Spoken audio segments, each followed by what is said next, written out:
எத்தனை பேருக்கு வெளியில் விற்றுட்டு வர இந்த பால் கடம்பு வந்து ரொம்ப பிடிக்கும். எனக்கெல்லாம் ரொம்ப ரொம்ப பிடிக்கும். இதை 4 இன்க்ரீடியன்ட் வச்சு வீட்டிலே செஞ்சு எப்படி செய்யலான்றதை நான் சொல்லி கொடுக்குறேன். 1/2 லிட்டர் பாலை வந்து நல்லா கொதிக்க வச்சு இதில் வந்து சர்க்கரை, அதுக்கப்புறம் அகரகர், அதுக்கப்புறம் பால் பவுடர் இதெல்லாமே சேர்த்து நல்லா மிக்ஸ் பண்ணிக்கோங்க. மிக்ஸ் பண்ணதுக்கப்புறம் நல்லா கட்டி ஆகிட்டு கொஞ்சம் திக்கன் ஆகி வரும் பால், ஏன்னா அகரகர் சேர்த்ததுனால.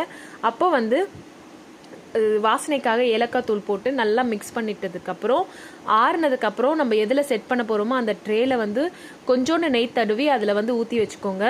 ஓவர் நைட் வந்து நான் ஃப்ரிட்ஜில் வச்சு எடுத்திருக்கேன். ஸோ அதுக்கப்புறம் பீசஸ் போட்டிங்கன்னா ரொம்ப ரொம்ப சுவையான நம்ம வீட்லேயே ஃப்ரெஷ்ஷாக செஞ்சு குழந்தைங்களுக்கு கொடுக்கக்கூடிய இந்த பால் கடம்பு வீட்லேயே செஞ்சிடலாம். நம்ம வெளியில் வாங்க தேவையில்லை. இதை பீசஸ் போட்டதுக்கப்புறம் பாருங்கள் எவ்வளோ சாஃப்டாக வருது. ஸோ இதை வீட்டில் ஒரு வாட்டி ட்ரை பண்ணி பாருங்கள். ரொம்ப ரொம்ப ஈஸி, ரொம்ப ரொம்ப சிம்பிள், ரொம்ப டெலிஷியஸாகவும் இருக்கும். இன்னொரு நல்ல வீடியோவில் நான் இன்னொரு நாள் சந்திக்கிறேன். அது வரைக்கும் டேக் கேர், பாய்.